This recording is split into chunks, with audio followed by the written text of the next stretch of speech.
Warning. I think Mona's innocent.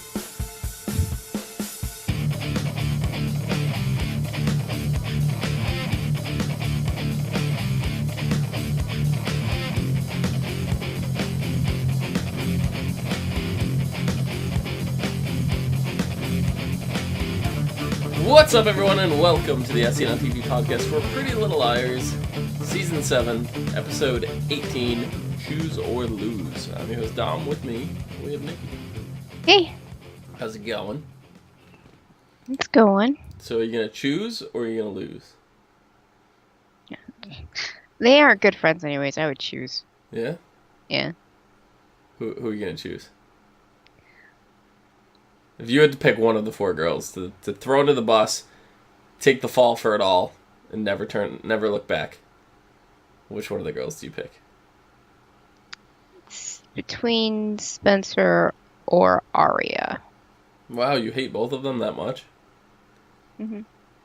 Rude. I'd pick Allison. Allison's pregnant. I don't care. And she didn't do any of the... She didn't pick up a shovel or anything, right? She just got married to Rollins, which isn't a crime to get married to a criminal. It's just a stupid decision. She did do some pretty shitty things in high school, but that's Mean Girls bullshit. This whole show started because of her faking her death. Well, if she didn't do that, they wouldn't be where they are now. Whole thing is her fault. No, I still think they would be. I still think people would be coming after Allison, and in turn, they'd be going after the girls because even though Allison is on her high horse all the damn time, she does care about the rest of the girls, so she... Yeah. Well, she cares more about Emily.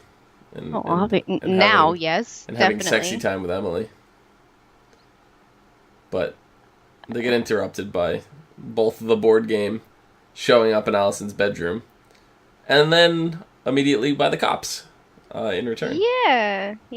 That was I mean, fun. they all got interrupted by the cops. Yeah. Mm-hmm. Oh boy. So, but the board game did disappear, just completely disappear out of their house. Yeah. Which was kind of crazy.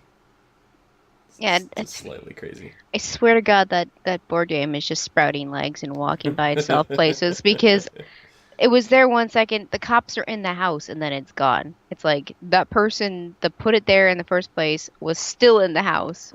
Maybe they're in the attic. I mean, it also, they were in bed, they walked downstairs, did some talking in the kitchen, and then went back upstairs, and it was there, and then then the police were like banging down the door. They go down to the police, go back up to the bedroom, and it's gone again. Mm-hmm. So, it's magical. It's running around, yeah. But yeah, all the girls get searched by the police. They all have, stuff confiscated. Ezra seems the one that's the most aggravated through the whole thing. He's just like...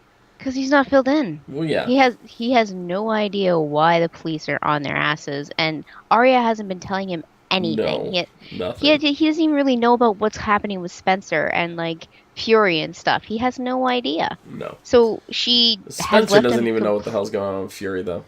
Well, what I mean is, like, him, tailing her and stuff like that, like, being a complete jackass because he's suspicious. She hasn't even filled him in on that. So, I mean, even just knowing that little bit of information probably would have helped him connect dots and be like, well, it's because of Spencer. It's because of Fury. It's because of this investigation. But Arya hasn't even done that.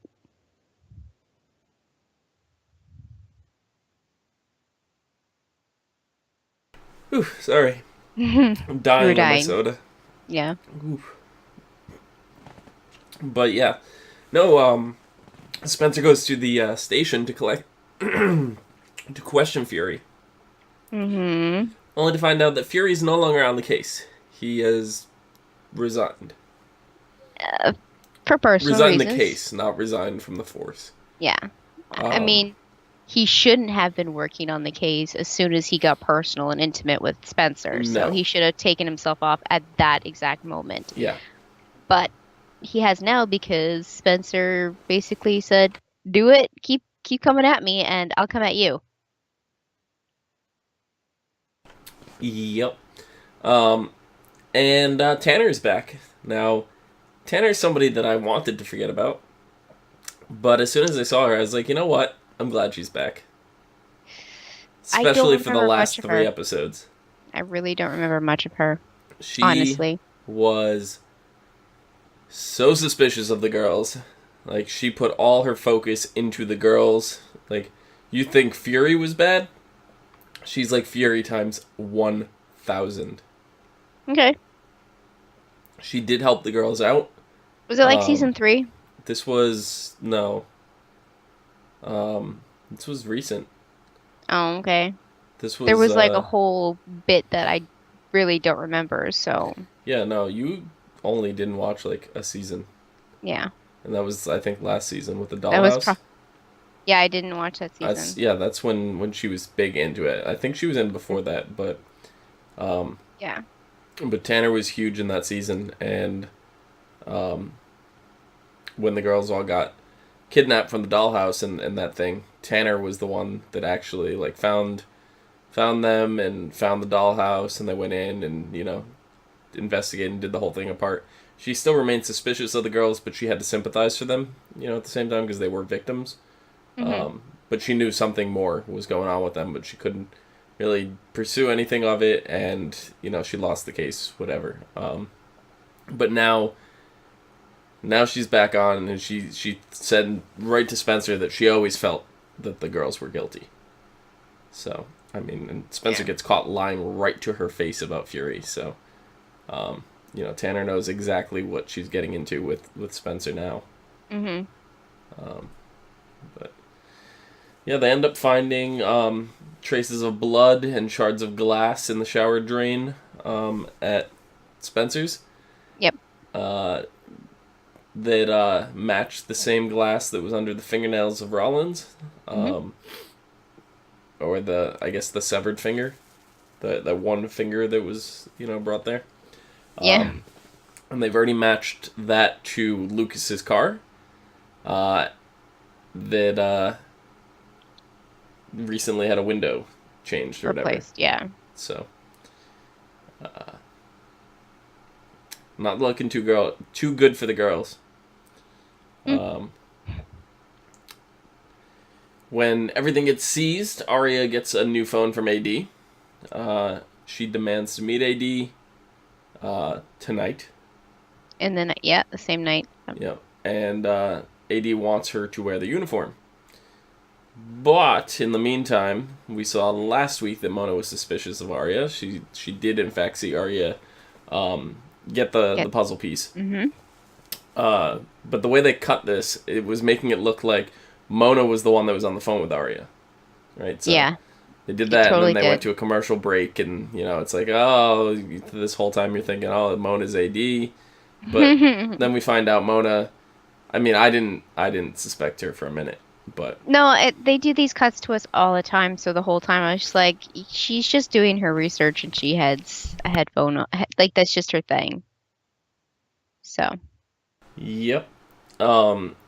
So we find out she was only listening into the conversation. She's not AD. She approaches the girls, minus Arya, and fills them all in, and Spencer is like, look, I want concrete proof. So they go and catch Arya in the act when she goes to meet AD. And Hannah goes, we literally caught you black hoodied. Mm-hmm. Another Hannah-ism. A Hannah-ism, yeah. Yep. And, they get really mad, Spencer especially. Spencer's like the leader of the group. Whatever Spencer says goes. And it's something that's been going on for a while, but, like, she really is starting to take control of the reins, like, this episode especially. Because she's like, well, because of you, my parents are getting a divorce. You put the phone in there. You basically caused this. Mm-hmm. So later on down the line, Spencer, kind of has to start thinking about things because they have the timer, for the game that they're playing. They have to choose someone to turn themselves in. Mm-hmm. one of them to go to jail, and then all the rest go free. So as the timer's getting down to the end, Spencer, she's got to really start thinking about things, and she goes to apologize to Arya, right? And then as Spencer is apologizing to Arya, Tanner shows up with all of Arya's stuff and says that Arya's off the hook. That a cam caught a full front shot of her in New Hampshire at the time of the disappearance of Rollins. Mm-hmm. Which we know Arya was not in New Hampshire. Spencer knows Arya was not in New Hampshire. Spencer does not take that well. She gets all mad and she runs right out because obviously now AD is giving Arya a free pass. Mm-hmm. Spencer is not happy about this. Not happy at all. Not at all. But in turn, Ezra kind of witnessed some of it, and now he has to get filled in. We find out Ezra did in fact know about the file. Mm-hmm. He took it really well. He did. He's probably known about the file for a very long time and understands completely because she was a teenage brat. Mm-hmm. Well, not only that, not only was she a brat, but the way he handled it, he didn't go about it the best way either. Basically, started off as him manipulating her to get research and information for his book. Mm-hmm. Right? Arya was mad about this, and kind of rightfully so, so yeah, but some of it's on Arya, some of it's on Ezra. So that's why Ezra was like, look, if you wanted to file this report right now, it wouldn't, I'd still forgive you. I'd understand. I'd know why. But Arya basically says she's going to fill him in. So we don't get to see that. That's going to be our reveal for next episode. We get to see how Ezra takes all that. But we know Ezra's going to be understanding. He's not going to be mad at her. He's not going to walk out. He's, Yeah, it's going to be like a Caleb situation. Yeah. But speaking of Caleb, Hannah is getting grilled by her mom on whether or not she's guilty. Hannah tells her mom that she needs help, but she's not going to ask her mom for it. She's going to leave her mom out of it. Her mom kind of gave all the girls a room to hang out in. That's when we find out Spencer gave everybody burner phones, which burner phones are basically phones that they had 5-6 years ago, which, kind of funny. A little ironic, but Caleb gets an idea while they're there to ping the cell phone towers for the IP that transmits data to the phone for the game. Mm-hmm. That's when Hannah goes, that's why everybody calls you Too Genius, Too Furious. No? No. Hannah needs to just stop. No, never. Never. Hannah, they're don't change. So bad. They're getting Hannah, so bad. Don't change. And Caleb goes, literally no one calls me that. Mm-hmm. And I had a really good laugh. Really good laugh. Yeah. Red Bandit says, I loved Hannah's time. His stupid line. Yeah. Hannah had some really great lines this episode. All of the stupid lines were fantastic. Loved them all. But Caleb ends up telling Hannah's mom the truth. So Hannah's mom gets filled in. She knows everything that's going on now. So yep. I was kind of surprised about that. Other thing I was surprised about is Hannah and Caleb getting married so quickly. I kind of expected that.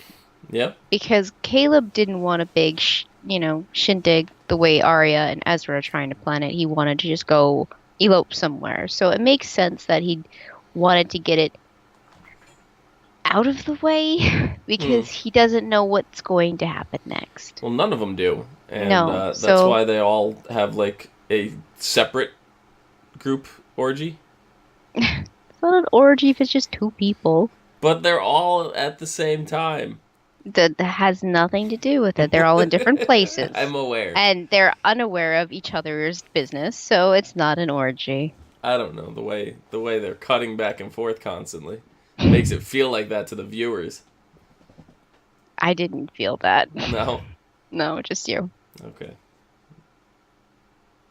Yeah, but no, Hannah and Caleb were the only ones not getting any action at that moment. They got action the episode before. Well, yeah. I just mean, like, literally all the other couples on the show are stripping off their clothing, Mhm. and Hannah's sitting in the room with her mom, getting married, you know. So, yeah, the just as the peace came, and Caleb goes, "Oh, we can't testify against each other if we're married." So Hannah's like, Oh. "Ooh, a 2-for-1 bonus." Twofer. Yeah. The whole time, because like I saw them in the office. I saw Justice of the Peace, and I was like, they need a witness. There's no witness there, and this is, then all of a sudden Hannah's mom comes running in, being like, yeah, I talk to people. It's open. Get in there. Let's get married. Yeah. It was cute. Yeah, it was. It was. But yeah, I had mentioned that all the other couples were getting it on. We had Allie and Emily, we had Ezra and Arya, but we also had Toby and Spencer. Toby shows up. I knew they were getting back together eventually. Of course. This season. Of course. As soon as Yvonne was out of the picture, that's it. It was all hands on deck for Toby and Spencer again. Yeah. Toby shows up this episode, Mountain Man, Lumberjack. Mm-hmm. Cabin in the It was woods. disgusting. I was like, oh, dude, no. No, you didn't like stop. No, it was bad. It was really gross. He was even wearing flannel. Yeah. He had everything but the axe. Mm-hmm. But he tells Spencer that Tanner has a pretty solid case. And then he wants to know if there's any truth to what's been going on. And Spencer doesn't exactly tell him. Spencer's never really been honest with Toby. No, never. That's why their relationship doesn't work, because they're not honest with each other. He's honest with her. Sometimes. Except when he was running around in the Black Hood. Well. So. That's because he was getting like too timed in the background, and yeah, he couldn't really say anything about it. Right, but still, not always completely honest. Well, he's far more honest than Spencer. She lies to true. him with every word she says to him. So that's not true. Not every word. Mm-hmm. Every other word. Well, still a lot. Right. But he jokingly asked Spencer to join him at the cabin, but seems surprised when she shows up there later. I don't know why he seemed surprised. But he didn't really seem too surprised when they started making out and getting it on, and all their clothes fell on the floor. I don't know, it just kind of happened. Whoops. And yeah, he didn't seem too surprised then. No. So but Tanner calls all the girls to the police station right afterwards. I mean, like, they didn't even have time to have a cigarette or a cigar, or anything. And Tanner calls them all in, presents the evidence that they have. They're closing in. The police are coming in, and she basically gives the girls a chance to tell their side of the story. Girls aren't talking. Spencer is just like, "Are we done? Can we leave?" Once again, taking control of the situation. So she really shouldn't. Nope. At this point, AD calls Arya, basically leaves a cryptic "tomorrow's another day" message for her, and just tells her to wait for it. Timer's running down, and all the girls, Hannah makes them all make a pact that no matter what happens, that they all understand why they chose to do what they did, kind of deal. And Spencer, taking control once again, decides to smash the phone. She destroys it. Hannah's like, why didn't we do this sooner? You know? Because there's going to be repercussions. There would just be another phone, too. AD has just like, just a conveyor belt of phones. Just, here, have this one, this one, this one. Well, apparently AD gives them exclusively Galaxy Note 7s, right? The phone Arya was on just blew up in her hands. Mm-hmm. So. I guess. But Arya wants to turn herself in. AD says that she's too late. Time ran out. The game is over. But Arya won. The grand prize is her freedom. But things are about to get messy with her friends. And then the phone explodes. Mm-hmm. But after claiming that Arya gets her freedom, we find out that Archer Dunhill, a.k.a. Dr. Rollins, is in Arya's trunk. So do you think off-screen the girls actually chose Arya, and that's why Hannah's like, no matter what happens, we chose this, we decided this together, and, I don't know. Last we knew that AD had Rollins' finger that he shipped to the she, I'm not sure what that AD shipped to the police station. So we know that AD knows where the body is. We don't know if AD took the body. If AD took the body, then the girls couldn't exactly plant the evidence on Arya. No, I'm not saying planting the evidence. They chose off screen before the timer ran out, and said, AD, we chose Arya, and that's why Hannah was like, no matter what happens. I mean, I don't know, because AD did say Arya won, and that the choice or the prize was her freedom. So that's what I don't understand. Well, she did what she had to do, so AD followed through on that, giving her freedom. But the girls choosing her would actually make it so that AD would have to do something and put her in jail. I don't know. I don't know. I feel like I don't think AD would have lied and said that she got freedom when she didn't. So I feel like there's something more to it. But Arya gets pulled over when she's checking the trunk. She slams the trunk, so the cop technically can't make her open the trunk unless he has probable cause. But still not looking too good for Arya. I mean, he could have just been, a good Samaritan cop, checking on her to see why she's pulled over. Maybe she has electrical problems. Maybe one of her tires are flat. Cops are allowed to do that. And, for her to check her trunk, she could be checking for a spare tire, a tool, or something. And to close the trunk is not a crime. So, I mean, her standing there looking suspicious is the only thing he can go off of. Yeah. And she's still, in the black hood, so... Well, she's got the black outfit on. She's not wearing the hoodie, but yeah. In the meantime, Caleb gets a hit on the game's location, or the cell tower's location, anyway. Texts Ezra to meet him. The two of them go to the tower, and that's when Caleb realizes that Mona only lives a block away. They go to her apartment. They look in, and Mona has the game in her apartment. And we see her in there. We see the jail cell come up from the board. And Mona's really intrigued. She's sitting there staring at it. And it kind of making it seem like, Mona's AD. She has the game.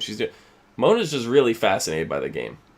You saw her when she first saw the game. She almost got her freaking finger cut off. So she likes this game. She likes the look of it. She likes the feel of it. She's really intrigued and impressed by its just existence. It's just there.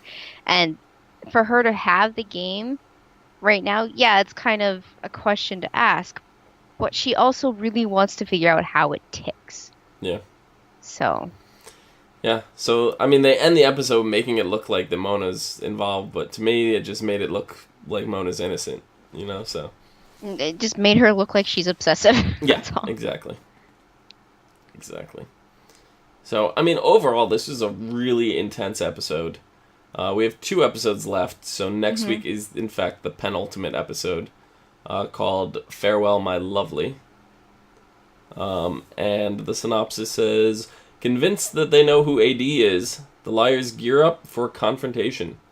Spencer, Hannah, and Caleb team up to investigate and discover new information about Charlotte's death. Meanwhile, Mary Jake returns with a gift for Spencer and Allison. So they think it is Mona, obviously. Yeah. Because of what Caleb and Ezra saw, but yeah. I mean, Yeah. Red Bandit says, why did she put her glasses on? Maybe she took her contacts out and she still needed to see. Yeah, it's possible. We're talking about Mona, right? Mm-hmm. Maybe she's like, some people are nearsighted, some people are farsighted. Some people are both. And you'll see a lot of people in those cases, they have the bifocals, right? So they wear the glasses with the small part in it that's got the magnification.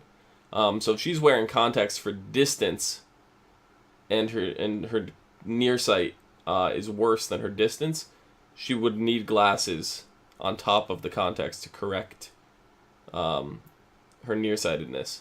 To investigate the board game or maybe even read a computer screen or something like that, depending. So. Yeah, totally. Yep. And Red Bandit also asked, are we ever going to find out what's in the barrel? Did we ever find out about the lacrosse stick? No. No, we never found out the purpose of the lacrosse stick and the whole... At least to my knowledge, I really don't remember an answer on that lacrosse stick. And that was way back in season 2? Yeah. So, it seems like it's a red herring to throw us off. Yeah. But... I don't know. I read that barrel was... That's one of the things that I obsessed about for the longest time. And I was disappointed we never got an answer for that one. So I don't think so. I don't think we will. It might be something that Marlene King answers after the fact. Because you get a lot of that stuff. Because I know that... for example, the TV show Lost that had a lot of questions left to it. The two guys in charge of that, Lindelof and Carlin Cruz, they answered a lot of questions after the show was over. So I expect Marlene King to do that. I know that there is a special for Pretty Little Liars. I think it airs immediately after the finale. That is, what is it called? I'm gonna look. The A-List Rap Party. And showrunner Marlene King and the Liars sit down for an hour-long, unbarred and uncensored tell-all after the series finale to discuss all of the the series' tightly held secrets, behind the scenes, insights, and top moments. So, in the show itself, I don't think we're going to get an answer in these last 2 episodes, especially since I hasn't been a part of it in at least a season now, maybe 2. And if we're going to find out, it may be in that special hour episode, because I think a lot of people had questions about that barrel. I'm hoping we get some answers on that lacrosse stick, too. Who knows? Who knows? But I think if that's it, I think that's about everything. A lot of action, not much in-depth stuff to talk about. Yeah. It was just kind of... I was rapid fire, and it's going to be like this in the last 2 episodes here. It's going to be rapid fire. I mean, there's going to be a lot to talk about. Finale. But I don't know. I feel like episode 19 is going to be another one. It's just like boom, boom, boom, boom, boom. You know, I'm curious. How far along is Allison? Do we know? She's only a few months, I think. Okay. She's not that far along at all. So unless we get another time jump at the end of the, we might get like a 5-year time jump or something. At the end of the season. They might even just do like a year time jump and just be like wrap it up and make it look like they're all happy and Yeah. and stuff like that. So. Yep. We might get something like that at the very end, because I would like to see, Emily and Allison as a family, raising their kid. I'd like to see that as like the very, very ending. But who knows? Yeah. We will see. So I think that about does it. Nikki, where can the people find you? On Twitter at LadyVenom24, LadyVenom24. Oh. And you can find me down below at Phenomenon, PhenomedOm. And you can find us all and more on Facebook, Gmail, G+, Twitter, and right here on YouTube at /ASOTV podcast for some more podcasts for some of your favorite TV shows, games, and movies. Until next week, see you guys later. What if the whole point of the barrel was to put the lacrosse stick in acid? Sure. Yeah, we'll go with that. Okay.